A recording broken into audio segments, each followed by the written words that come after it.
Why India survived the long, you can say, neutrality position. See, let's go on history. Okay, जब भी कभी part जब part है कि see there is USA bloc, there is a China bloc, there is a Russia bloc, there is a EU bloc, there is a west block.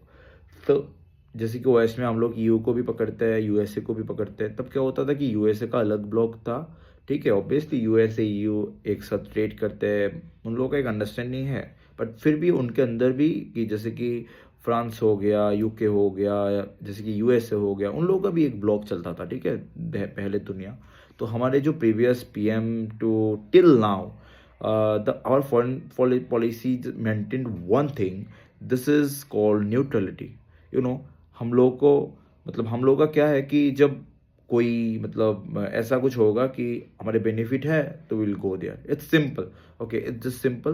If there is any opportunity, if there is anything that is benefiting India, will go on this. Okay, our policy is not like any blocking system, or even India even don't want any blocking thing that India will make their own block. ऐसा कुछ नहीं होता है, क्योंकि देखो, जैसे कि हम लोग यूएसए में बहुत सारा कुछ एक्सपोर्ट करते हैं. ठीक है, तो सपोज हम लोग यूएसए के साथ एक ब्लॉक में चले गए, तो यू का मार्केट एक्सेस कौन देगा? नहीं देगा ना.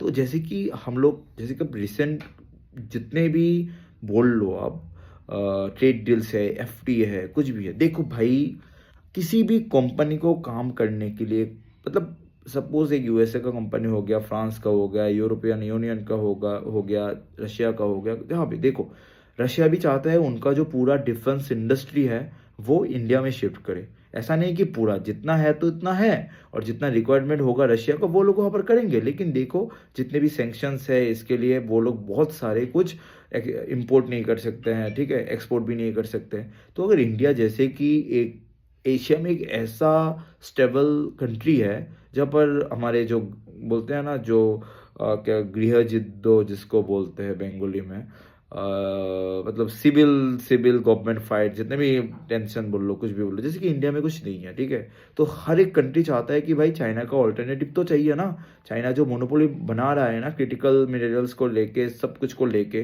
तो इंडिया एक ऑल्टरनेटिव है जिसके पास वर्कफोर्स एंड एनर्जी है, वाटर है, data centre to critical materials, to minerals, to everything. For purification we need power, energy, workforce, to everything, and our government is working on that.